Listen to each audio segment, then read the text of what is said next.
Alors on est dans le troisième shiur là maintenant pour Gerat et Teshuvah, dans le Pérek Gimel. On va recommencer à page 184. En fait, on a vu dans les chapitres précédents que le Baal HaTanya faisait une distinction claire, après les Chachamim évidemment, entre la Teshuvah et la Kapara. Teshuvah, ça veut dire revenir vers Hachem, revenir tout son cœur, etc. Regretter ce qu'on a fait, décider qu'on ne le fait plus. C'est 82, c'est ça? Ouais, 184. Mais la Kapara, c'est après pour effacer les traces des dégâts causés par la faute. On verra un peu plus loin ce que ça veut dire, ces dégâts par la faute. On verra un peu plus loin qu'est-ce que ça veut dire. À partir du chapitre 4. À partir du chapitre 4, on verra un peu plus en détail ce fonctionnement. Mais pour l'instant, le Baal HaTanya avait commencé à parler sur le fait que les jeunes, le fait de faire Ta'anit, c'est quelque chose qui concerne seulement la Kapara, et en fait, ceci, le fait qu'on peut retrouver notre relation avec Akadosh Baruch Hu, un peu comme un korban.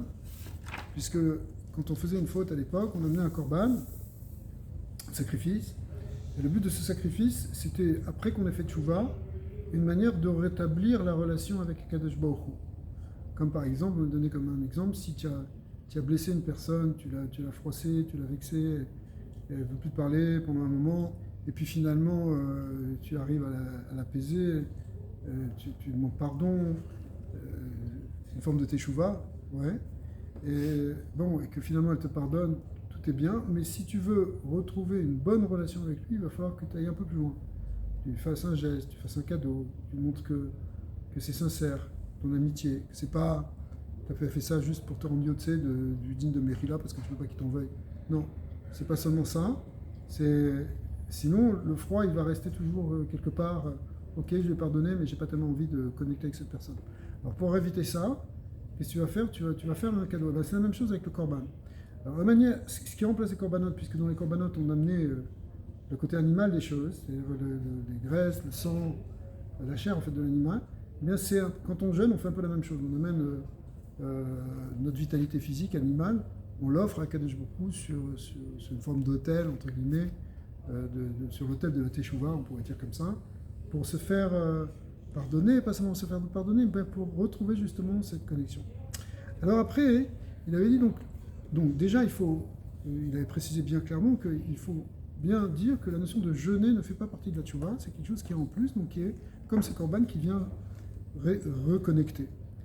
Maintenant, il avait dit que c'est quand même important les ta'anit, puisque dans les sfarim de Moussar, de Chassidut ou de Kabbalah, on te parle d'un certain nombre de jeûnes qu'il faut faire par rapport à certaines fautes, et en particulier celui qui a donné des instructions très claires par rapport à ça, c'est le Harizal. Il nous a dit pour certaines fautes, il va falloir faire tant de jeûnes pour la réparer. Par exemple, si on se met en colère, il avait dit c'est comme la gematria de Ka'as, c'est-à-dire 151, il faut faire 151 jeûnes. Ou si on a perdu la sonance en 20, il faudra faire 84 jeûnes, comme on apprend ça du Zohar, enfin c'est le lien de Pédalet, qui est le lien de Pidion, il faut racheter. Enfin, il y a des sodotes dedans, pourquoi ces nombres, mais ces nombres finalement, ils ont au-delà de la symbolique, ils ont une réalité physique si on traduit ça en termes de jeûne. Après, alors, vous paniquez pas, parce qu'on va voir si nous on doit jeûner ou pas, c'est autre chose. Ça va se dessiner petit à petit dans le livre. Mais déjà, il reprend tout ce qui... Après, on s'était arrêté là, et il avait expliqué qu'est-ce qui se passe si on a fait plusieurs fois la même faute. D'accord. Alors, si on a fait plusieurs fois la même faute, il y a une marloquette entre les maîtres de la Kabbalah. Ceux qui disent que pour chaque faute, chaque fois que tu as fait la faute, il faudra que tu fasses le nombre de jeûnes correspondants. Par exemple, pour la semence en 20, il faudra faire X fois, tant de fois 84 jeûnes. Si quelqu'un il a eu 10 fois la même faute, il faudra qu'il fasse 10 fois 84. C'est énorme. Et ça, c'était dommer les korban khatat. Ça ressemblait à un sacrifice qu'on appelle le khatat, le sacrifice expiatoire. Un sacrifice expiatoire, pour chaque fois qu'on a fait la faute, on doit amener un sacrifice expiatoire. Par exemple, si tu as allumé du feu Shabbat, par inadvertance, en oubliant que c'était Shabbat, la manière de réparer ça, c'est, à l'époque, c'est d'amener un korban khatat. Tu amènes un sacrifice expiatoire. Maintenant, si tu l'as fait 2 fois, tu amèneras 2 expiatoires. Si tu savais pas ça, tu avais oublié, et que pendant 10 Shabbats, tu as transgressé le Shabbat, il faut amener 10 korban khatat pour chaque, même si c'était la même faute. Mais, et donc là aussi, ici, si on considère que le ta'anit est comme un korban khatat, il faudra jeûner autant de fois que nécessaire, c'est-à-dire autant de fois que la faute elle a été faite. Okay. Arrêtez de manger. C'est sûr que ça pose des problèmes. Maintenant, Yesh Medamim, il y en a qui comparent le jeûne avec le korban Ola, l'Holocauste. Or, l'Holocauste, par exemple, qui vient réparer les mauvaises pensées. D'accord, si on a eu des mauvaises pensées, ou si on a manqué une mitzvah positive. Par exemple, j'ai oublié de faire Kriyat Shema. D'accord ? Théoriquement, à l'époque, j'amenais un korban Ola. Maintenant, si je l'ai oublié 2, 3, 4, 5 fois, j'amène qu'un seul korban Ola. D'accord ? Donc, contrairement au Khatat où il faut amener à chaque fois un korban pour chaque faute, ici, dans l'Holocauste, dans le Ola, une fois est nécessaire pour réparer tous les manques. D'accord ? Alors, il y a donc 2 avis sur le jeûne. Est-ce que le jeûne correspond au korban khatat où il faut donc jeûner autant de fois, ou bien est-ce qu'il correspond au korban ola et donc une seule fois suffirait pour réparer tous les manquements ou toutes les fautes que j'aurais faites, même si c'est la même faute, enfin quand c'est la même faute. Alors il avait dit ve'achat amekubalim alze amekubelet bazeu, on est en haut de la page 184. Il avait dit les tanot shlosha pa'amim, c'était de jeûner 3 fois qui fit mispar atzumot dechetze. Donc ça veut dire, il y a une espèce de compromis entre les deux. Certains ils disent qu'il faut donc faire 20 fois les jeûnes, 10 fois les jeûnes en fonction du nombre de fautes, ou d'autres une fois. Finalement, on s'est mis d'accord qu'il suffit de faire 3 fois. Même si quelqu'un il a fait 100 fois la même faute, eh bien 3 séries de jeûnes par rapport à cette faute suffirait. Ok. Vous allez dire c'est un peu théorique tout ça. Daïnou par exemple, il donne un exemple dont on avait lu ces dernières lignes. On les reprend, donc 2e ligne. Daïnou, Ranav Tsumot. Ranav, ça veut dire 252 jeunes. Alotsad, Shirvat Zera Levatala. Si on a perdu de la semaine 120, c'est, puisqu'on avait dit que c'était 84 jeunes pour Zera Levatala, fois 3, 3 fois 84, ça fait 252. Bechen Meshar Chataim Ve'onot. Ve'avonot, c'est la même chose pour toutes les fautes, évidemment. Alors, la raison est, pourquoi 3 fois? Pourquoi pas 4 fois? Pourquoi pas 5 fois, pourquoi pas 2 fois? Hein? Pour la santé, non? Non, si c'est pour la santé, on va voir que peut-être tu ne jeûnes pas du tout. Ah bon, si tu as un problème de santé, c'est interdit de jeûner. Okay. Mais, donc on va voir pour nos générations à nous, on n'arrive pas à supporter le jeûne, comment on fait. Okay. Mais, disons dans la théorie où quelqu'un il peut jeûner, pourquoi ça a été déterminé 3 fois? Pourquoi ils se sont mis d'accord pour le 3? Ok, alors, la raison, elle est, en fait c'est marqué dans le Zohar. Ou Alpi Mashekatouf Bazohar, sauf Parashat Noah. Là-bas, le Zohar dit Kevan Dechav Barnash. Betnoun, ça veut dire Barnash, Barnash, ça veut dire Ben Adam. Lorsque, Chav, ça veut dire il faute.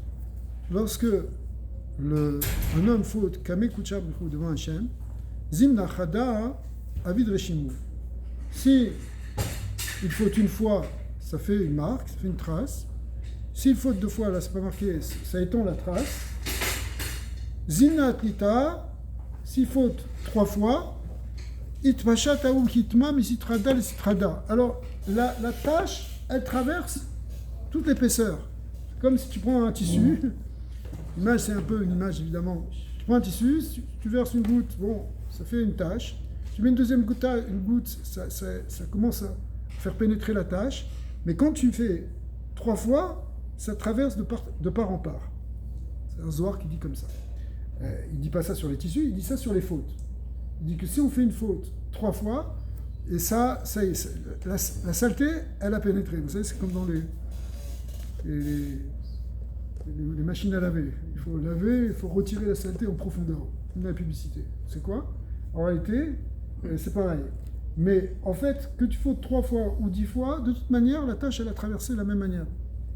Donc si même quelqu'un il a fauté 100 fois, ça suffit de faire le tikkun de 3, puisque finalement, c'est comme si ça rajoute plus une fois que tu as fauté. En fait, c'est pas tout à fait vrai. Ça rajoute une faute, ça rajoute, mais au niveau de la tâche que ça fait, ça rajoute pas plus. Parce que c'est comme un vêtement, une fois qu'il est vraiment sale, bon, bah, tu peux encore le ressalir, mais il est vraiment sale de toute manière. Donc, vous voyez l'image? C'est une image qui est donnée par le Zohar. Donc, de là, on voit que si quelqu'un il a fait la même faute plusieurs fois, ça suffit, même s'il a fait 10 ou 20 fois, ça suffit qu'il fasse 3 fois le tikkun pour arranger les choses. Les 3 fois étant pour enlever les 3 niveaux de tâches, si vous voulez. Est-ce que ce serait mieux s'il fait plus de... Il ajoute des tarifs parce qu'il a fait plus de fautes? Alors, alors, on va voir ça. Cette question, elle est bonne. Pour l'instant, ce qu'il a dit ça suffit de faire 3 fois. Après, il va dire que peut-être on peut quand même rajouter un peu. C'est vrai, ça va venir dans le texte. Très bonne question. Alors, donc il dit la reine sarir mispa atsumot gamken shushapaamim. Ok, alors on en est là. Achen. Achen, c'est au niveau là où de la petite note dans la marge. Achen kolze be'adam chazak. Tout ce qu'on vient de dire sur le fait de jeûner 252 fois, c'est pour un homme chazak ou bari, en bonne santé, quelqu'un qui a la santé. Shen ribou yatsumot maziklo, quelqu'un dont le fait de jeûner beaucoup ne va pas lui faire du mal, pour lequel jeûner beaucoup ne va pas lui faire du mal. Klal, du tout, les brioutes, goufo. C'est-à-dire que si tu sais qu'en jeûnant, tu risques finalement de t'affaiblir et de tomber malade, normalement tu ne dois pas jeûner. Ou Kemo Bedorot Arishonim. Qui c'est qui était capable de faire ça? C'était dans les premières générations. La génération, ça veut dire il y a 2000 ans. Aval Misheribu Yatsumot Maziklo. Mais si quelqu'un a un préjudice physique dans sa santé, s'il jeûne beaucoup, il risque de tomber malade, au mirouche, d'être affaibli, Kemo Bedorotenu, comme par exemple dans nos générations à nous. Dans nos générations à nous, on n'est déjà plus vraiment les mêmes générations que celles du Balatania. À l'époque du Balatania, ils étaient beaucoup plus forts que nous. Les petits rigolos là, à côté d'eux. Alors, en tout cas déjà pour son génération, il dit Bedorotenu ele, il dit Asurlo le arbot betaniot. T'as pas le droit de faire beaucoup de jeûnes. Afilou al kritut mitot bendin. Même pour des choses qu'on a appelées les fautes graves, qui sont chayav karet, retranchement, qui sont chayav mita. D'accord? On en a déjà parlé dans les premiers cours. On a vu que ça c'était le 3e niveau. Il y avait mitzvot assez, mitzvot lo assez, mitzvot chez shlaem, chiyuv, karet ou mita. Ou mikol shiken al mitzvot assez ou mitzvot lo assez shen bain karet. Alors si déjà t'as pas le droit de faire beaucoup de jeûnes en tout cas. Il n'a pas dit t'as pas le droit de faire beaucoup de jeûnes pour des fautes très graves. Alors, plus forte raison pour des fautes qui sont moins graves. C'est-à-dire des mitzvot assez, mitzvot lo assez chez bain karet. Et là, kefi asher yishaer benafsho. Donc si tu dois jeûner, tu dois évaluer benafsho. C'est-à-dire tu dois t'analyser et te connaître pour savoir si tu es capable de supporter ou pas. Chez Bevadaï, il faut que tu sois sûr que c'est quelque chose qui ne te fera pas de mal. D'accord? Si tu tombes malade, ça fait une avéra. Parce que, de l'autre côté, il y a marqué où je partais avec Nafshatechem, vous garderez vos âmes. C'est-à-dire vous faites attention à votre santé. On doit faire attention à notre santé. C'est une mise à de retard. Donc tu n'as pas le droit de transgresser ça par des jeux. Qui a filou bedorot arishonim. Mais même d'ailleurs dans les premières générations, l'époque de la Mishnah, de la Gemara, Bimatanaim vamoraim, lo ayu mitanim bekai gavna. Ben, dans un cas pareil, où il devait réparer des choses, etc., il ne jeûnait pas, et là, à Briyim, seulement les gens qui étaient en bonne santé, les Matsu les Tsaoué Nafshayu, qui étaient capables de s'imposer un certain nombre de souffrances, ouais, ils étaient capables de supporter ça, Vedelo Matse les Tsaoué Nafshayu, et ceux qui n'étaient pas capables de s'imposer ce genre de souffrance du jeûne, ou Mitane, mais qui le faisaient, eh bien, la Gemara dit Nikra Chote. C'est un fauteur. Ah bon. Ouais, Nikra Chote, Begmara Perek Kamad et Ta'anit. Kol chef de Betanit Nikra Choté ou Nikra Kadosh, ça dépend comment on voit les choses. Tu es Kadosh si tu es capable de supporter, mais tu es Choté, tu es fauteur si tu te mets en danger. Le mec, il veut faire un effort. Alors, il faut savoir, c'est-à-dire, par exemple, un jeûne, c'est une chose. Mais quand tu en fais plusieurs, c'est différent. Ah oui, c'est ça, ouais. J'ai entendu plusieurs endroits que à Lubavitch, c'est il n'y a pas tellement longtemps, c'était une centaine d'années, il y avait des gens qui ne jeûnaient pas à Tzom Gedalia. Tzom Gedalia, c'est le jeûne qu'on fait juste après Rosh Hashanah. Nous, ça nous fait du bien, parce qu'on gère les 2 ou 3 jours de fête. Ouais. Il y a des gens qui ne jeûnaient pas à Tzom Gedalia, parce qu'ils savaient que s'ils jeûnaient à Tzom Gedalia, ils risquaient d'être malades à Kippour s'ils faisaient un deuxième jeûne, donc une semaine après. D'accord. Kippour, c'est une semaine après Tzom Gedalia à peine. Hein, parce que Tzom Gedalia, c'est 3 Tishri, et Kippour, c'est 10 Tishri. Mais, même si on a dit qu'il y avait des gens qui étaient forts à l'époque de Noirzaket, mais dans des régions où on ne mangeait pas grand-chose, les amis, où les gens ils mangeaient un petit peu de pain, et un petit peu de pommes de terre quand il y en avait, d'accord. Un jeûne, ça pouvait être délicat pour certaines personnes. Et faire 2 jeûnes à une semaine d'intervalle, c'est une sakana. Comme le Yom Kippour, c'est un jeûne qui est obligatoire, mais la Torah, ça on ne peut pas le rater, même si on est malade, il y a des conditions, même si quelqu'un doit manger un Yom Kippour, doit manger une toute petite quantité, etc. Alors, il préférait, pour ne pas risquer de transgresser Kippour, ne pas faire de Tzom Gedalia, qui était quelque chose qui était d'une valeur, d'une importance moindre. C'est juste quelque chose qui a été décrété par les Chachamim. Donc c'est pour vous donner un exemple que il faut savoir, le terme qu'il a entendu, qu'il a employé ici, il a dit qu'il faut s'évaluer Yesher benafsho chez Bevadal ou Yaziklo. Il faut que tu te connaisses pour savoir si ça va pas te faire du mal du tout. D'accord ? Ok. ואפילו מתענה על עבירות שבידו כדי פירש רש"י שם כדי איתה בגמרא פרק כמה דסברים שאין לך אדם בישראל שאין מחויב עשה. Donc en réalité, même si il y avait des fautes que les gens ils savaient qu'ils avaient faites, parce que comme le Gemara dit, c'est impossible en réalité que quelqu'un il n'a pas fait des fautes, parce que qui c'est qui est parfait devant Dieu? Forcément des fautes très graves, mais les tzadikim, c'est grave pour eux même une petite faute. Donc théoriquement, comme on avait vu dans l'introduction, il avait cité des Tanaïm qui des fois s'étaient noircis les dents à force de faire des jeûnes, simplement parce qu'ils avaient été embêtés de ne pas avoir fait exactement comme il fallait au niveau de la halacha, même si eux-mêmes n'avaient pas vraiment transgressé, par exemple l'histoire de la vache du voisin, etc. Alors de là on voit quoi? Que malgré tout, tout ça, c'est seulement quelqu'un qui est capable de jeûner. Ou Mikol Sheken, Mishiu Baal Torah.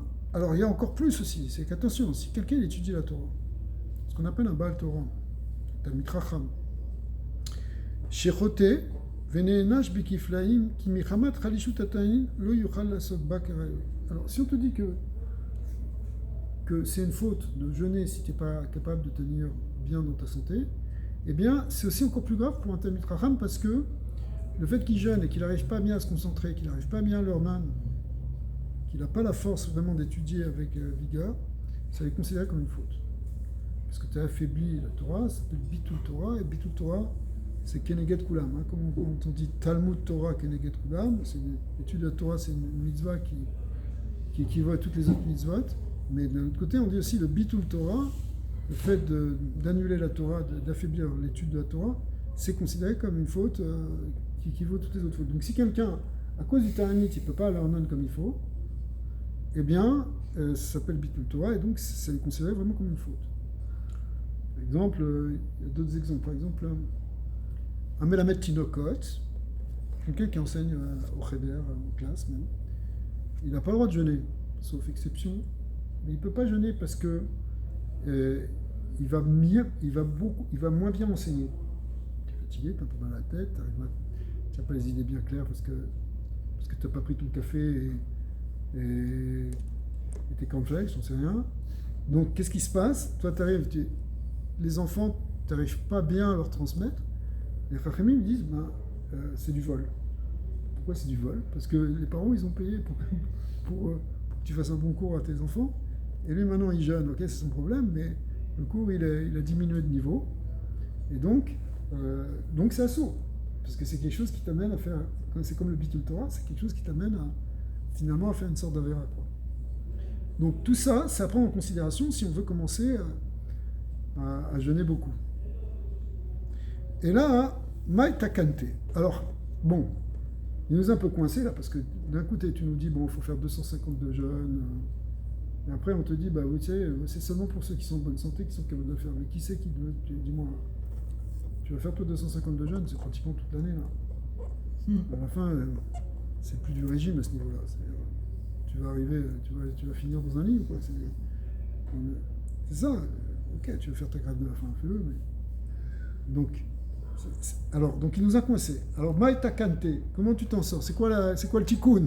C'est quoi le tikkun de tout ça? Comment on peut réparer nos fautes si on n'est pas capable de jeûner alors que tu viens de nous dire que c'est par le jeûne que tu vas faire cette kapara? Et la Maïta Kante, que dirtiv vechataecha bitzdaka perot. Tu rachèteras tes fautes par la tzedaka. D'accord? Moi, Kemoshe Katu, disais, Kemoshe Katav, Shekatvu Aposkim, Liten Beat Kol Yom Ta'anit, Kol Shel Tshuva, Erer Chai, Golden Polish, je crois que ça se dit comme ça plus ou moins. Ça veut dire, en fait, c'est des. Les Rahamim, ils ont dit, si tu veux racheter, merci.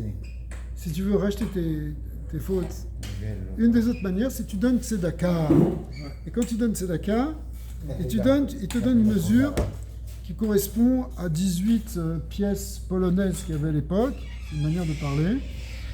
Vechoulé, ve'ashir yosif lefi oshro, kimosh katav a Magen Avraham ilchot ta'anit. C'est marqué comme ça effectivement dans le Magen Avraham sur les lois du ta'anit que on peut être mashlim les ta'anit, on peut payer les ta'anit par de la tzedaka. Là, c'était cet hiver, chaque année, il y a ce qu'on appelle le Tikkun HaShovavim, qui se fait dans beaucoup de communautés. C'est de plus en plus, j'allais dire populaire, en tout cas de plus en plus connu, parce qu'avant, c'était un peu connu un peu les Mekoubalim, les gens qui faisaient ça, des Tikkunim, dans lesquels sont organisés des tfilotes, en général un jour de jeûne. Et avec ce jour de jeûne, aussi, on fait un calcul pour donner de la tzedaka, pour réparer justement toutes les fautes en prenant en considération tout ce qu'on vient de dire. Alors là-bas, cette année était établie que la mesure qui est marquée ici, elle correspond, c'est-à-dire en fait, c'est la mesure, voilà, ces 18-là, en fait, ils correspondent à l'argent que tu dépenses pour un repas, ou plus exactement pour un repas, donc pour une journée. Donc en Israël, ils avaient fait tout un calcul par rapport au prix de la farine et du pain, comme ça coûte des pitotes. Ils étaient arrivés cette année à dire, grosso modo, tout le monde était plus ou moins d'accord, que 3 shekels remplaçaient un ta'anit. Ici, ils avaient donné la valeur de $1. Donc, si tu voulais réparer tes 252 jeûnes, tu donnais $252. Au choix que tu veux, c'est le cas, tu le donnes à qui tu veux. D'accord? Ils ont fait un compte, après tu peux faire alors tu as le programme, tu es à la carte, ou après tu as le menu, la totale, où ils te font pour toutes les fautes, tous les trucs, ça arrivait à une certaine somme importante quand même. Donc t'es pas après, tu peux aussi étaler, tu peux étaler cette tzedaka comme tu peux étaler les jeûnes. Donc ça c'est un peu ce qu'on fait aujourd'hui. C'est pendant cette période de l'hiver qu'on appelle Shuvavim. Il y a des yeshivot, il y a de plus en plus de minyanim qui font ce tikkun, ce qu'on appelle tikkun Shuvavim, dans lequel il y a des prières qui ont été établies par le Rashash. Au départ, c'est des choses applicables là. Mais en général, on fait un jour de jeûne dans cette période. Alors, cette période qui s'appelle Shuvavim, ce mot Shuvavim qui veut dire sauvage littéralement, mais c'est en fait des initiales des parachiotes qu'on lit dans cette période. C'est-à-dire, Shin, c'est voilà, Shin c'est Shemot, Vaïra, le Vav c'est Vaïra, Bet c'est Bo, c'est aussi Béchalar, c'est jusqu'à Mishpatim. D'accord. Yitro Mishpatim. Et quand c'est une Shana Meoberet, on rajoute encore 2 parachutes, Troumat et Tzavé. Ça devient Shovavim Tat. Alors, dans cette période-là, c'est une période qui est propice à la tchouva, bien que le Baal HaTanya n'a pas parlé de ça, mais les Mekoubalim en ont parlé. Et donc, la manière dont... donc c'est bien... Ça a été bien travaillé maintenant, cette histoire-là, de combien de jeûnes on doit faire. Une personne elle est quand même capable de le faire durant l'année. Alors, c'est-à-dire quoi? Ce tikkun, Ce tikkun, tu peux le faire n'importe quand. Pourquoi on dit Shovavim? Parce que c'est un moment qui est propice à ça. Même inconsciemment? C'est-à-dire si on donne la tzedaka inconsciemment, est-ce que... La tzedaka, elle a toujours une valeur, ouais. Mais est-ce que ça doit être c'est... Ou est-ce que faire le un calcul... système qu'il faut commencer, il faut se dire soi-même. Les Ramim ils disent par exemple, même si tu dois donner $2000, tzedaka, ou même d'après certains, tu peux arriver à des sommes un peu astronomiques comme $20,000, tu n'es pas obligé de les donner tout d'un coup. C'est comme quand quelqu'un il fait une promesse de don dans une campagne, il dit bon, cette année je veux donner 10 000. Il ne va pas donner 10 000 d'un coup, il va donner Il paraît qu'il y a trois fêtes où c'est que tu ne dois pas dépasser ces 3 fêtes. Il faut finaliser ton don. Théoriquement, le Baal Teacher, on essaie de faire dans une année. Et donc on a fait, on essaie de les régler dans une année. Mais bon, si quelqu'un il peut décider, il dit voilà, je vais donner telle somme sur 3 ans, tu as le droit. Tu comprends, puisque tu l'as dit au départ. Ok, si tu le dis au départ, oui. Ouais, si tu le dis au départ. Mais est-ce que ça veut dire que ça doit être pour cette cause-là spécifique? Et c'est bien qu'il y ait cette intention-là. Il faut le faire à soi-même, ça veut dire que c'est quelque chose qu'on se prend sur nous-mêmes ou il faut le faire? Ouais, tu prends sur toi-même. Tu es conscient d'une faute que tu as faite. Voilà, mais après tu peux dire si j'ai fait cette faute, que ce soit réparé aussi. Tu comprends, il y a une puissance en fait intrinsèque dans la tzedaka pour. D'ailleurs, je pense que c'est la raison épisode pour laquelle c'est pour cette période de Shovavim, parce que la période de Shovavim, elle correspond à la période dans la Torah où on lit la sortie d'Égypte. Shemot, c'est la sortie d'Égypte, après Veira, etc., jusqu'à Mishpatim, et même jusqu'à tout ça, ce passage de Shemot, il représente la sortie. C'est quoi la sortie d'Égypte? C'est l'extraction des étincelles qui étaient prisonnières dans la galoute, les étincelles d'âme d'Israël, qui sortent et qui se rattachent à Hachem, qui reçoivent la Torah, qui vont sur le Mishkan, etc. Ils vont recevoir les lois. Donc ce Inyan c'est pour ça que c'est propice de le faire, parce que c'est un moment de Géoula en fait. À partir de Shemot, c'est des parachutes de Géoula. Okay. Là, maintenant dans Ben Bidoular, on est retombé dans le désert, on tourne en rond, mais au moment de toutes ces parachutes de Shemot, en tout cas jusqu'à Tetzavé, après ça tourne un peu mal, donc il dit ça, mais justement ça fait plus partie des choses. Il dit ça, c'est là où il y a le Vaudor. Mais en fait, jusqu'à Mishpatim ou Tetzavé, Trouma Tetzavé, c'est Mamash, des périodes du Tikkun, de la réparation des étincelles. Or, cette réparation des étincelles, tu l'as fait justement par le tzedaka. D'ailleurs, dans Trouma, on voit que le mot Trouma veut dire une forme de don et une forme de tzedaka, mais il veut dire l'itrom, ça vient de la rime qui veut dire monter. Tu fais monter les choses.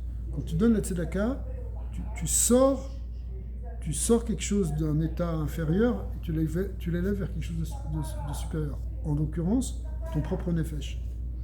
Pourquoi? Parce que quand tu fais ça, par exemple, si tu donnes à manger à un pauvre, tu le sors de sa pauvreté et tu l'élèves vers quelque chose où il va se sentir mieux.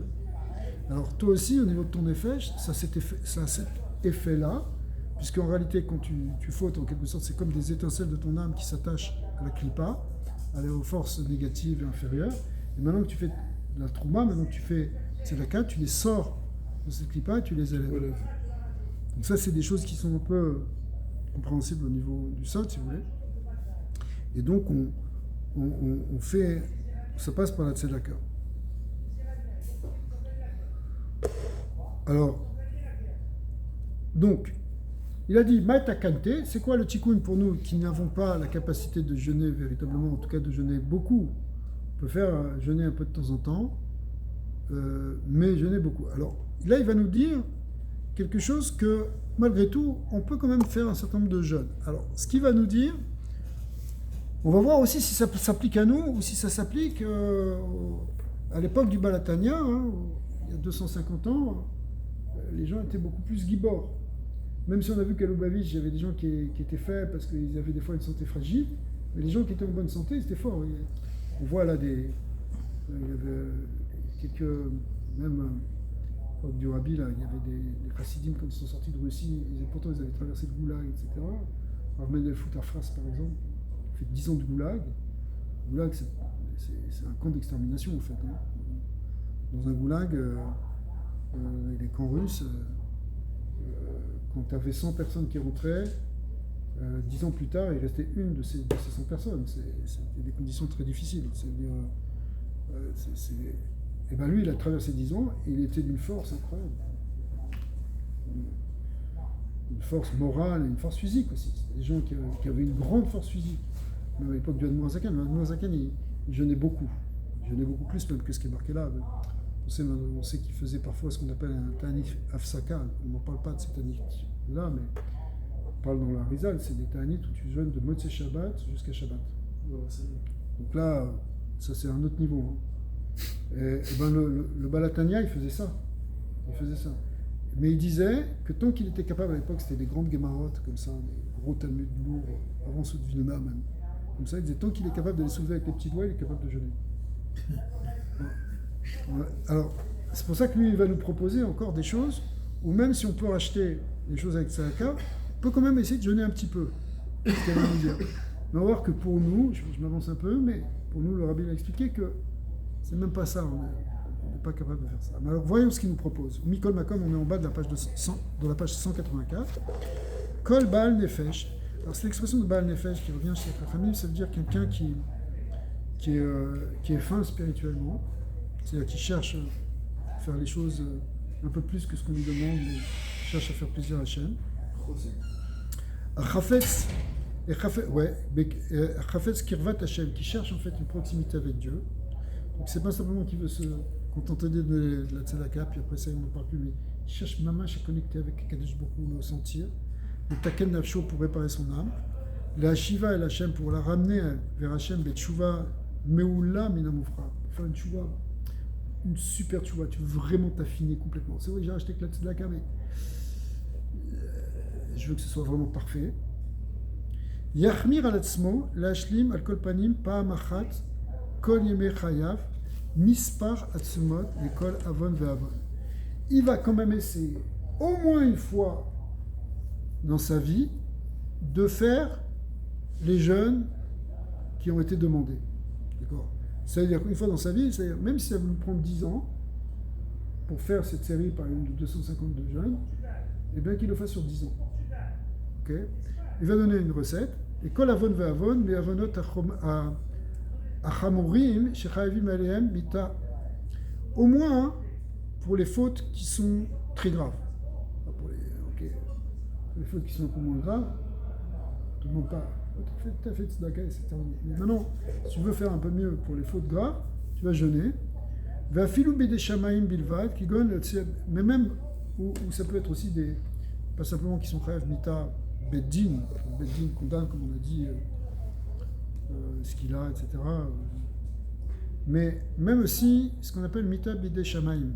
Quoi Mita Bidei Shamaim, par exemple, Zera Levatala, la semence perdue, c'est Rêve Mita Bidei Shamaim. Pourquoi Kegon, oui. Cela, on fera donc Pedalet Smod, pas Machat Beimei Chayav.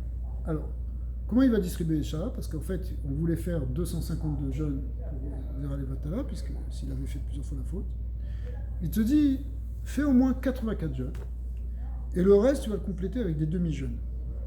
D'accord ? Donc, il nous donne encore des recettes pas mal longues à faire. V'yachol litrot les yamim kserim bechoref. Alors, ces jeûnes-là, tu peux les faire par exemple en hiver, où c'est plus facile de jeûner parce qu'il y a moins d'heures. Parce que tu jeûnes juste... si le jeûne il s'arrête à 5h de l'après-midi, ou ici, même, des fois même un peu plus tôt, c'est plus facile qu'en été où il faut attendre 10 heures. Par exemple, pendant un hiver, tu vas étaler 10 jeûnes. Ouais. Par exemple, tu fais un jeûne par semaine, tu vas faire une dizaine de jeûnes dans l'hiver. Ok? Oui. Au pachot, ou même moins, si c'est trop dur. Faisons 5, 6 dans cet hiver. Ok?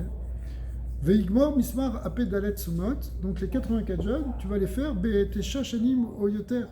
Donc tu vas les faire en 9 ans ou un peu plus. Ça prend 20 ans, ça prend 20 ans. Kefi kocho. Ça demande d'avoir un petit carnet, de noter les choses. Le gam yachol et yachol, et il te donne encore d'autres coulottes. Il te dit, pour que ce soit plus facile à faire. Le gam, entre parenthèses, il te dit, le gam yachol et yachol, me'at, tu peux même manger un petit peu. Keshlosha shaot, lifne netzachama. Tu peux manger un peu, on t'a pas dit de faire une grosse séouda avec vas-y sur les steaks et tout, fais ton barbecue. Non, tu manges un petit peu, tu peux aller manger un petit mezanot 3 heures avant le netzachama. C'est-à-dire, par exemple, si en hiver, le netz, il est à 8 heures, d'accord? Ça peut arriver dans certaines régions. Ici, je crois, le maximum du netz, c'est 8 heures, moins quart. 8 heures, ça veut dire, eh bien, jusqu'à 5 heures du matin, si tu te lèves un peu tôt, 5 heures du matin, tu peux manger quelque chose. Et après, tu vas jeûner, et le jeûne sortira tôt. Fafal piken, l'irchav, les ta'anit. C'est considéré comme un ta'anit, même si tu as mangé quelques heures avant. Attention, il y a une condition, imit naken, il faut que tu aies fait un tnaï avant d'aller te coucher. Avant d'aller dormir, il faut que tu aies vous savez, ça c'est quelque chose qui nous concerne, c'est une halakha intéressante.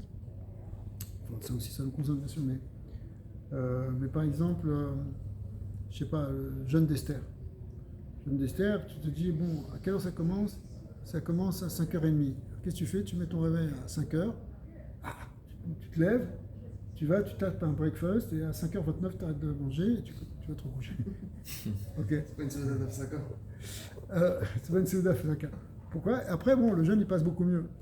Parce que tu as mangé, et tu arrives le soir. Tu as le droit de faire ça, à condition que le soir, avant d'aller dormir, tu fasses un tnaï. Tu dis, si demain matin, quand je me réveille, je veux manger, je pourrais manger. Si tu n'as pas fait ce tnaï, tu ne peux pas manger. Maintenant, il y a un Zohar qui n'est pas ramené ici, donc. Le Balatania, il y a des mekims là-dessus, on voit. Et si vous ne faites pas une séouda, vous mangez un petit peu. Non, même manger un petit peu. Mangez un peu, il faut Le seule chose qui ne demande pas de faire un tnaï, c'est boire. boire de l'eau. C'est de boire de l'eau ou même un café. C'est-à-dire, si tu n'as pas fait de tnaï, Smoothie.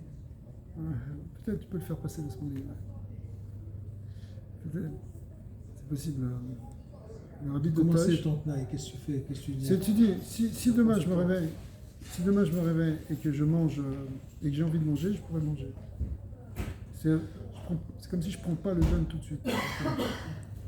Faut le dire avant. Non, je pense pas. Penser. C'est mieux de le dire, mais c'est pas obligé. C'est pas un tnaï qu'il faut. Normalement, si tu veux jeûner un jeûne particulier, par exemple, c'est ces jeûnes-là.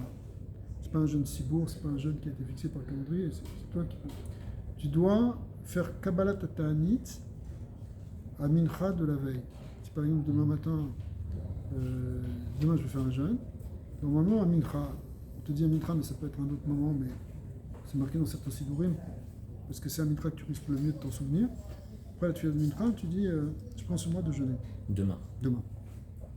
À tel point que si tu n'as pas fait cette Kabbalat Ta'anit, c'est pas sûr que ton Ta'anit il vaut quelque chose. Parce que c'est intéressant, pourquoi? Parce que finalement, ça change rien que tu manges de la même manière, tu ne vas pas manger, que ça change que tu aies pris sur toi la veille. Ben, l'idée que la kavana que tu as, l'idée que tu as, elle ne te met pas dans le même état. Voilà, des fois, hein, par exemple, c'est connu, c'est plus difficile de jeûner seul que de jeûner Betsibour. Ah, tu sais qu'aujourd'hui c'est Tisha B'Av, tout le monde jeûne, tu jeûnes. Ok, t'as faim, mais tu jeûnes. Ça ne va pas être une question pour toi de manger, parce que c'est comme ça. Mais si ce jour-là, personne ne jeûne, c'est pas obligatoire, c'est toi qui t'imposes ça, il risque de beaucoup plus de t'attaquer, de te dire, bah arrête, qu'est-ce que tu fous? Tu fais ton grand sadique, et puis de toute façon t'es faible. Allez, mange un peu, laisse tomber, c'est pas pour toi. D'accord? Donc, par contre, c'est pour ça que le côté psychologique il joue dans le jeûne. Et Rarami nous ont dit, pour que ce soit un vrai jeûne, il faut que tu aies cette intention au départ, avant même que ça commence, c'est-à-dire la veille en fait. La veille, tu n'es pas encore dans le jeûne, il faut que tu projettes et que ce soit quelque chose de sérieux pour toi. Pas simplement un régime et puis après, tu le lâches. tu ne le lâches pas. Il faut que ce soit quelque chose qui soit conscientisé avec une avoda. C'est comme, peut-être que ça vient aussi du fait que c'est un peu comme un korban. Ou un korban, on a dit que le jeûne il correspondait à un sacrifice à un korban. On va comparer à d'autres types de korbanot, mais dans le korban, l'intention est fondamentale. Si tu amènes ton khatat, il faut que tu aies l'intention que c'est pour un khatat. C'est pas pour autre chose. Et c'est pas neutre. Tu peux dire j'amène un animal, bon, si c'est un khatat, c'est un khatat. Ça peut être utilisé comme un shlamim. Non. Ça doit être la kavana, et la kavana de telle réparation, qu'est-ce que tu veux réparer. Donc c'est important. Par rapport à la réparation, la kavana est importante. Mais en tout cas, ici, le Balatania permet de faire ce tnaï. Pourquoi je dis permet? Parce que c'est marqué dans le Zohar, à Kadosh, qu'il ne faut pas faire ce tnaï. Le Zohar, il dit d'une manière un peu dure, il dit que si on fait ce tnaï, même si on fait un tnaï, mais qu'on mange avant le jeûne, ça ne vaut rien. Mais on voit que le Balatania, il n'a pas penché comme ça, il a permis, il a dit on peut manger 3 heures avant notre safran. Bon, peut-être que, je ne sais pas, il faut voir après plus en détail, quand il est 3 heures, est-ce que c'est la même chose si c'était 1 heure ou 2 heures? De toute façon, si on fait un jeûne, le jeûne il commence à l'aube, pas au Netsachama, hein, ça commence au moment du lever du soleil. Dès qu'il y a le point du jour, le Ta'anit commence. Moins que ce soit un Ta'anit qu'on fait sur 24 heures, donc comme à Kippour, par exemple, ou à Tisha B'Av, où ça commence la veille.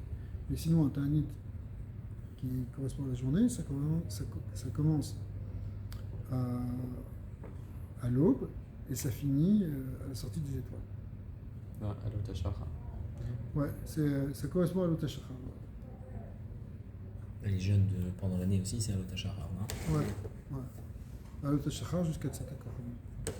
Mais là, le Balatania, il a permis de manger 3 heures avant le net, qui correspond à... Ça dépend des endroits et du temps, mais ça correspond à peu près à 1 heure avant, une demi-heure avant l'aube. Ça dépend. Alors, comme ça, il t'a dit, tu peux faire, donc tu étales sur 9 ou 10 ans en plus, tes 84 jeûnes. D'accord? Mais maintenant, nous, on voulait faire plus que 84 jeûnes. Si quelqu'un, on a dit, bon, déjà, avec la tzedaka, c'est bon. Mais si quelqu'un, il est Baal Nefesh, qui veut vraiment faire une chouva meoula, vraiment faire quelque chose d'extraordinaire, il va jeûner. Bon, alors, ok, il peut jeûner 84 jeûnes sur plusieurs années. Mais maintenant, théoriquement, on avait dit qu'il ne fallait pas qu'il fasse 84, il fallait qu'il fasse 252, 3 fois, puisqu'il voulait réparer plusieurs fois la faute. Alors, comment tu arrives au nombre de 252? Eh bien, hein, c'est bon, vous suivez là, c'est bon? On avait dit une fois 3 jeunes, et après l'autre, c'était considéré. Alors, ça, si tu veux, on peut en parler après. Viens, on finit ça. Mais c'est intéressant ce que tu dis. On les tâches Vranav Tsumot. Alors pour compléter ces 252 jeunes, Kenal, Yitane Od Arba Peamim Pedalet Ad Achachatzot Ayom. Tu fais. Donc il te manque en fait 2 fois 84, puisque tu as déjà fait 84 en les étalant sur 10 ans. Mais maintenant, les autres, il te manque encore 2. Alors il te dit. Au lieu de faire 2 cycles de 84 qui te manquent, tu vas faire 4 cycles de demi-jeûne. Donc 4 fois 84, demi-jeûne. Au lieu de faire 2 fois 84 jeûnes, tu fais 4 fois 84 demi-jeûne, ce qui revient au même. D'accord? Alors c'est quoi les demi-jeûnes? C'est jusqu'à Chatzot. C'est une valeur de jeûner jusqu'à Chatzot. Aujourd'hui, c'est très à la mode dans le monde de la santé de parler des jeûnes intermittents. Les gens, ils boivent. Ouais. Voilà, oui, bon, et après, ils font des jeûnes qu'on appelle humides, je sais pas, avec des liquides, parce que ça permet de nettoyer le foie, ça permet de faire des choses comme ça. Mais on voit en tout cas que d'après la halakha, jeûner jusqu'à Chatzot, c'est déjà une valeur. Donc en Chatzot, c'est 1h du matin, 1h de l'après-midi ou midi, tu jeûnes jusqu'à midi, et après tu peux aller manger. Et bien ça, c'est considéré comme la moitié d'un jeûne. Et si tu le fais 2 fois, bah, ça correspond à un jeûne. Il y a même un concept qui s'appelle aussi Ta'anit Shaot. Là, il n'en parle pas, et je pense pas que ça rentre dans ces réparations-là, parce que ça deviendrait un peu trop compliqué. Mais si quelqu'un, par exemple, il jeûne le matin jusqu'à 10h du matin. Je suis à 6h, j'ai prié, etc. J'ai encore rien consommé jusqu'à 10h du matin. Ça s'appelle, et si c'est volontaire, c'est une certaine valeur. Ça s'appelle Ta'anit Shaot. D'accord? Alors ici, c'est ce qu'on appelle Adachar Chatzot Hayom, jusqu'à Chatzot Hayom, jusqu'au midi. Il va. Les Mirshav Gamken Ta'anit Birushalmi. Et la source qui permet de faire ça, c'est dans le Talmud de Jérusalem, où on considère qu'un demi-Ta'anit, finalement, c'est déjà une valeur de Ta'anit. Ushne Chatzai Yom, Nirshavim Lo, le Yom Echad. Et si tu fais donc 2 fois un demi-jour, jusqu'à Chatzot, eh bien ça correspond à avoir jeûné un jour. L'inyanze. Alors ça, il a pris tout ça, l'exemple autour de ces pédalettes, de ces 84 jeûnes, pour Zera Levotala, mais c'est vrai aussi pour toutes les autres fautes. Chen Eshar Avonot ki yotze bahen, cher kol lev yodea marat nafsho vechafetz be'atzdaka. Donc chacun, il connaît les problèmes de son âme et ce que peut faire le tzedaka pour ça. Puisque l'écart quand même dans tout ça, ce qu'on voit, c'est que c'est le tzedaka. Alors, que tu fais référence à ce qu'on appelle, on parle de Ta'anit Afsakot, Ta'anit Retsufim, le Harizal, après le Harizal, il explique que, effectivement, si tu fais 2 jeûnes, tu fais un jeûne de 48 heures, par exemple, ça vaut plus que 2 jeûnes, parce qu'ils sont que Tsufim. Ou si c'est 3 jours, c'est encore plus. Ça peut atteindre. Alors, il n'a pas parlé de ça ici de Balatania, parce que probablement, il doit considérer que c'est vraiment pour des gens qui sont capables, puisqu'il est en train de nous donner des coulottes, de faire des demi-jeûnes, et de manger avant la tfila, enfin avant que le jeûne commence, etc. Et il nous a dit tout ça, c'est pour les gens faibles. Il ne va pas nous dire des jeûnes là, de 3 jours de suite, c'est des choses intenses. Mais ça existe, et ça, après, le Harizal, Il existe aussi des gens de vendredi à vendredi. Voilà, c'est ça, c'est vraiment. C'est rare, mais ça existe. Baba Saleh faisait ça, le Balatania faisait ça. Et ils buvaient? Non, Pas. il ne buvait pas. Dans certains cas, il buvait certaines personnes, mais le Baba Saleh ne buvait pas, le Balatania non plus ne buvait pas. Est-ce qu'ils peuvent fumer? Alors, c'est une question qui est marquée dans les soirées. Est-ce qu'on peut fumer les jours de jeûne? C'est pas interdit, mais c'est déconseillé. Donc c'est Pas bon, non? À part ça, Ça étourdit, j'imagine. c'est pas très bon.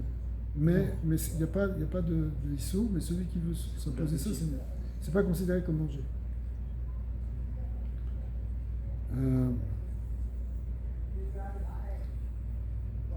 en général, c'est déconseillé. En général, c'est déconseillé. Et pour le jeûne, c'est un peu plus déconseillé. Aujourd'hui, c'est plus que déconseillé maintenant de fumer. Les rabbinim ont tous dit qu'en réalité, Bémet, c'est assourd de fumer, mais ils ne peuvent pas le dire parce qu'ils ne veulent pas faire un péché aux gens. Mais en réalité, à Pidin, il n'y a pas de héter de fumer. Jusque dans les années, je sais pas, 60 ou encore une cinquantaine d'années, on pensait que le tabac c'était bon. Voilà. C'est une bonne chose, ça dégageait les poumons, c'était thérapeutique. Et on a cru ça pendant une centaine d'années, hein. C'est fou, quoi. Pendant au moins 200 ans, 250 ans, on a cru ça. Déjà, le tabac il a changé. Et puis après, tout d'un coup, on s'est rendu compte que, ouais, en plus, le tabac, il est plus biologique comme avant, mais même c'est les analyses aujourd'hui, bon, c'est sûr que les cigarettes que tu as, il y a 50 produits cancérigènes, des trucs, c'est pas bon, même la vape, tout ça, c'est pas bon. Mais, par exemple, aussi, il y a un dîne qui a changé au ça, les Khamim, ils ont on fait une petite parenthèse à la c'est pas grave. Bon, ils ont changé la halakha par exemple pour ça, c'est le dîne de fumer Yom Tov. On t'a demandé pour le jeûne, mais pour Yom Tov c'est un autre problème. Yom Tov, quand tu fumes, c'est du feu. Or, qu'est-ce qui est permis Yom Tov comme melacha? C'est ce qu'on appelle existant. Oui, mais une femme existante, c'est pas pour n'importe quoi. C'est seulement pour ce qui s'appelle Ochel Nefesh. La Torah, elle interdit tous les travaux, sauf les travaux qui sont nécessaires pour la vie de l'homme. Par exemple, pour la vie, pour manger, ouais. Par exemple, tu as le droit de cuisiner à Yom Tov. Donc quand tu dis allumer une flamme à l'autre, c'est pour t'éclairer, parce que tu en as besoin. Ouais. Et c'est quelque chose qui doit être Shavé l'école Nefesh, qui doit être pour tout le monde. Tout le monde a besoin de s'éclairer, tout le monde a besoin de manger, tout le monde a besoin de boire. Pendant des années, étant donné que la majorité des gens fumaient, ouais. Alors ça s'appelait Ochel Nefesh. C'était quelque chose qui est pour les besoins de l'homme, puisque tout le monde fume. Mais à partir du moment où il y a eu les campagnes anti-tabac et que les gens ont commencé à moins fumer, les fumeurs sont devenus minoritaires. Mais en Israël, c'est la majorité des gens qui fument. je sais pas, ça c'est un psaque, je me rappelle quand il est sorti, des rabbins qui ont sorti ce psaque il y a, je dirais, il y a 25 ans, 30 ans, 25 ans, et il y a des gens, immédiatement, ils ont dit, on ne fume plus du tout. Pourquoi? Parce que c'est... Tu n'as pas le droit, je sais pas... Tu n'as pas le droit de... Nuire à ta santé. Oui, puis même, oubliez le truc de nuire à sa santé, parce que ça, tout le monde dit que ça nuit à la santé, mais on veut pas... C'est pas qu'on veut pas le dire, on le dit, mais on veut pas en faire un interdit. Parce que si ça nuit à ta santé, pas seulement Yom Tov, c'est tout le temps. Et c'est un problème pour les gens, d'un coup, de s'arrêter tout de fumer. Bien que théoriquement, ce serait mieux, mais c'est pas évident. On sait, c'est un problème, il y a une addiction qui est forte, etc. Donc les Ramim, par exemple, Rav Yovadia Yosef, il dit clairement, il dit, il y a toutes les raisons de dire que c'est interdit, mais je ne veux pas dire que c'est interdit pour ne pas faire fauter les gens. Parce que si tu leur dis que c'est interdit, alors maintenant, ils transgressent une interdit des Chachamim. Pour l'instant, ils restent dans un flou artistique. Mais Yom Tov, c'est un autre problème. Yom Tov, c'est que les seules mélachot qui sont permises, c'est des mélachot qui sont permises pour tous. C'est-à-dire qui sont chavés pour... C'est Ochel Nefesh, c'est quelque chose que tout le monde a besoin. Mais aujourd'hui, c'est pas tout le monde qui a besoin du tabac. En tout cas, pas la majorité. Tu vas me dire, en Israël, ils fument beaucoup, mais je sais pas. Je sais pas d'abord si on va d'après ce qui se passe en Israël ou ce qui se passe dans le monde, ce qui se passe pour l'homme, tu comprends? Non, pas, ça veut dire si on est en Israël, est-ce qu'on se base sur Minhag HaMakom? C'est-à-dire si tout le monde en Israël fume. Après, je sais pas si c'est un Minhag HaMakom. Les gens, ils n'ont pas voulu accepter ce truc-là. Tu comprends? Vraiment. Ça passe, mais... Mais c'est pas Ochel Nefesh pour une personne qui fume? Non. C'est intéressant, ça. C'est pas Ochel Nefesh si tu es le seul pour qui c'est comme ça. Ouais. Ou si tu es minoritaire. Donc, Ochel Nefesh, donc les mélachot qui sont permis Yom Tov, c'est les mélachot de Ochel Nefesh, il faut que ce soit quelque chose qui soit que tout le monde fait. De manière générale, tout le monde fait. Ok, tout le monde fait. Ça ne veut pas dire que tout le monde fait un barbecue Yom Tov, mais tu as le droit de faire parce que tout le monde mange. Tout le monde mange, donc tu peux cuire ta viande Yom Tov. Non, j'ai compris. Ouais. Mais pour le tabac, étant donné que maintenant c'est pas la majorité des gens qui fument, alors les poskim sont sortis, je te dis ça, 25 ans à peu près. Ils sont sortis et ils ont dit clairement, c'est fini. Après que ça a été accepté ou pas, c'est une autre chose. Alors dire aux gens qui fument, ouais, tu vas enlever 2 jours de tabac, après c'est Shabbat en plus. 3 jours, il devient fou. C'est pour Rosh Hashanah qu'il va faire ça. Ouais. Tu fais 3 kippourim d'un coup. Pas manger, ça supporte, mais pas fumer, c'est... Ouais, je deviens nerveux. Alors venez, on finit ce Pérec Gimel, parce qu'après, dans le Pérec Dalet, on va attaquer des choses beaucoup plus, je vais dire, beaucoup plus profondes. Là, c'est un peu technique, qu'est-ce qu'il faut faire, mais après, on va rentrer dans le secret, en réalité, de quel est le problème de la faute, qu'est-ce que ça veut dire se déconnecter d'Hachem, à quoi ça correspond réellement au niveau de notre Neshama. Il va rentrer dans les choses même à Kabbalah. Alors, Achen, donc Tzadik Gimel au milieu de la page, Achen mispa atzmot aodafim al ranaf veka gavna shayat sayu leitanot. Donc maintenant les jeunes qu'il faut faire en plus des ranaf.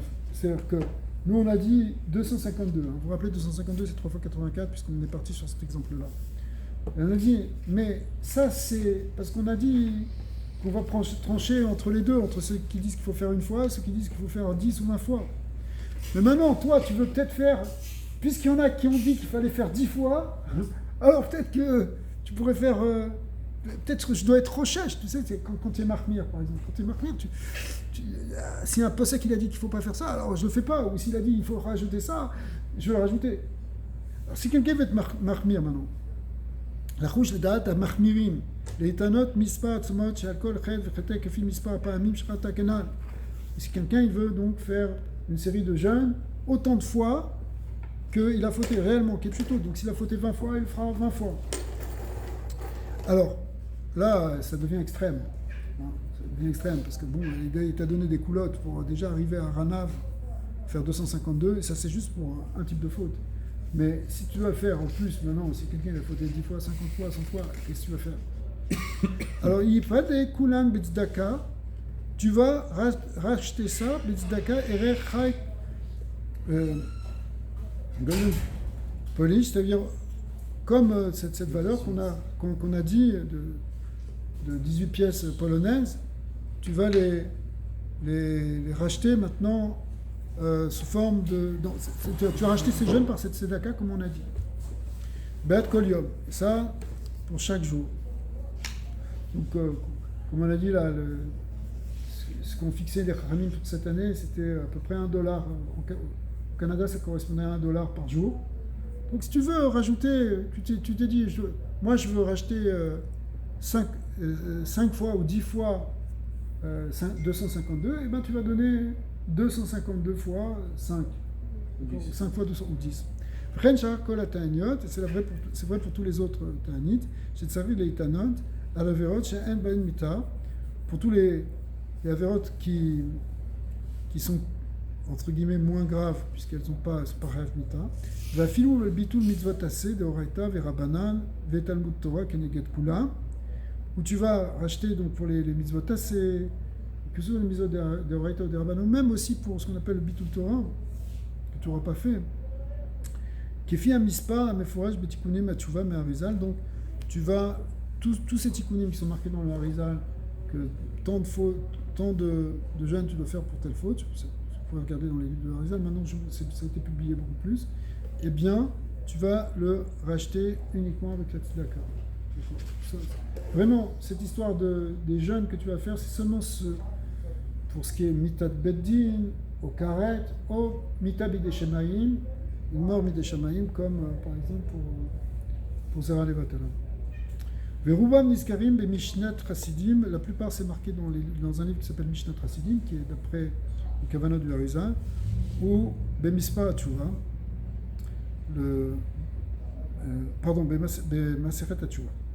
Akol Kaasher, l'école, Yipade Bizdaka, Kenal, et chacun il le fera en rachetant ça, donc par la Tzedaka, comme on l'a dit plus haut. Il omatse les tzavon nafshe, évidemment, si c'est quelqu'un qui n'est pas capable de jeûner, si quelqu'un est vraiment très fort, théoriquement il peut jeûner. Donc j'espère que c'est pas trop embrouillant, parce qu'on a vu que d'un côté on jeûne pas, on rachète avec la tzedaka, mais quand même on peut être marmir et faire des jeûnes qu'on va étaler sur plusieurs années, etc., et des demi-jeûnes, etc. Et puis si vraiment quelqu'un veut être marmir et rajouter même encore plus, alors qu'il rajoute seulement avec la tzedaka. Okay, c'est là où on en est. Ve'av sheyale les sar mesuyam en archouch. Alors, mais il peut arriver à des sommes qui sont importantes, des 10 000, des 20 000 $. Si tu commences à prendre toutes tes fautes et les multiplier par tant de coefficients, tu peux arriver à des grosses sommes. Alors il te dit, panique pas. Ouais. En archouch mishum ali basbez yoter michumash. Parce que tu vas dire, bah attends, il y a une halakha qui est marquée dans Yerushalmi que quand tu donnes tzedaka, tu ne dois pas donner plus que 1/5 de ce que tu gagnes. Hein. 1/5, ça veut dire 20%. Ouais, un chomesh, c'est 1/5, c'est 5 fois 20. Okay. Alors, pourquoi ? Parce que le maaser, c'est 10%, mais si tu veux faire Mitzvah Minamoufra, tu vas donner 20%. Mais la Gemara a dit là-bas, Ali Basbez, Yoter Mi Chomesh. Il ne faut pas donner plus que 20%. Si quelqu'un il va donner 30%, 40%, 50%, c'est un fou. Mais 25% ou 22%, tu n'as pas le droit. Alors écoutez bien, parce que là, le chidouche du Balatania. Tu dis, l'Agmara, chat de l'Agmara là-bas, c'est Ali Basbez Yoter Mi Chomesh. Il ne faut pas dépasser 20%. C'est entre 10, minimum 10, maximum 20. Mais si j'arrive et je me dis, mais attends, toute cette somme-là, c'est plus que 20% pour moi. Même si je la donne sur plusieurs années, c'est un prêt à long terme, cette histoire. D'accord ? C'est une hypothèque en tant que telle. Alors justement, tu parles d'hypothèque. Dès lors, m'écrit bisbouz beka gavna. Il te dit, non, ça ne s'appelle pas dépenser trop en tzedaka pour une chose pareille. Pourquoi ? Parce que tu es en train de réparer ton problème. Et si tu es en train de réparer ton problème, tu es en train de sauver ta neshama. Et sauver ta neshama, il va te dire, ça vaut encore plus que sauver ton corps. Or, si pour ton corps, chas v'shalom, que Dieu préserve, tu devais payer une opération qui coûte $100 000, qui est 10 fois plus que ton chromesh, mais un gars il doit vendre sa maison chas v'shalom pour payer une opération. Ça peut exister, ça arrive des choses comme ça. Pourquoi il va le faire ? Parce que pour sauver son corps, il est créé à payer beaucoup. Alors pour sauver ton âme, calva chomer. Donc il te dit, n'aie pas peur de dépenser plus que ce que tu penses, parce qu'en réalité, tu n'es pas en train de gaspiller ton argent. Et basse-baisse, ça veut dire gaspiller. Tu n'es pas en train de faire du gaspillage, tu es en train de racheter ton échana. Mais étant donné, on est 4e ligne avant la fin, il fait ça pour racheter son échana, mita'aniot et sigoufim, pour remplacer les ta'aniot et les sigoufim. Vélo, gara mirefua tagouf, c'est là qu'il dit son kalvachomer. C'est pas pire que pour la santé du corps, véchar tsorkav, ou pour les autres besoins. Même sans parler de l'hôpital, etc., pour payer ton opération. Mais pour ton corps, tu dépenses plus que 20%, non? C'est quoi ton budget nourriture, ton budget habitation, ton budget vêtements? Combien tu dépenses? Tu dépenses plus que 20%? Eh bien, si tu es prêt à dépenser tout ça pour ton corps, à plus forte raison, tu dois être prêt à dépenser tout ça pour ton âme. Les fiches, je mise pas à Tsumot, à Mouskarim, Betikune, à Tchouva, Rabou Mimod Beod, étant donné que justement tous ces ta'anit qu'on devrait faire théoriquement, ils sont extrêmement nombreux. La reine Noagou Arshav, Kol Haradim, les Davar Hashem. Donc, maintenant, à partir de maintenant, il te dit, tous ceux qui craignent la parole de Dieu, les Harbot, Meod Bitzdaka, faites beaucoup de tzedaka, à la limite, même si tu ne calcules pas, mais en réalité, tu as tellement de ta'anit à faire théoriquement pour réparer toutes les fautes que tu as fait. C'est des dizaines de milliers. Si tu prends la date à Mahmirim, qu'il faut fauter qu'il faut jeûner autant de fois que tu as fait la faute, autant de séries de fois que tu as fait la faute. D'accord? Alors, si tu as compris ça, n'aie pas peur de tzedaka. Vraiment, n'aie pas peur. Ouais. Mais Hamat Khalishut Ador, de l'Omatsu et Tsaoué Nafché, étant donné qu'on est dans une génération faible, qui n'est pas capable réellement de se faire souffrir en jeûnant, eh bien, Kouléa, tant que ça en tout cas, peut-être un petit peu, il a donné des recettes un peu pour ceux qui sont comme nous, qui sont un peu faibles, mais on peut faire quand même un petit peu. Mais malgré tout, le rove de tous les tikkunim, ça va venir par la tzedaka. Donc, il ne faut pas que tu aies peur. Vous savez, si on ne le fait pas maintenant, après 120 ans, on va regretter. On va dire, mais je ne comprends pas, j'avais de l'argent dans la banque, je ne l'ai pas dépensé, mais c'est bête, je n'ai pas réparé cette faute. D'accord? Maintenant, va réparer ça là-haut, c'est plus compliqué. C'est pour ça que quelqu'un qui est mamash, c'est pour ça que Ali Basbez d'un côté, mais d'un autre côté, il faut au contraire être mes Basbez, cette tzedaka, parce qu'on a vraiment à réparer. Un peu plus loin, dans une des Igarot qui viendra plus tard dans le Sefer, il va dire que ce qui a été dit là, dans l'Yerushalmi, que Ali Basbez Yoter Michomesh, qu'il ne faut pas dépenser plus, gaspiller plus que 20%, je te dis ça c'est vrai pour les tzadikim. Il y a des gens qui n'ont jamais fauté. Il y a des gens qui ont fauté.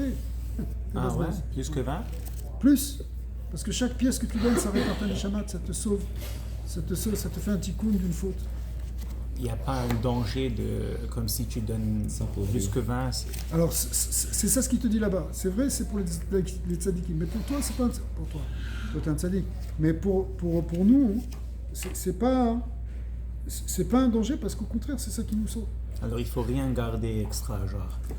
Chaque fois qu'on demande, il faut tout donner. Probablement. C'est ça la réalité. Ok, Bezat Hashem.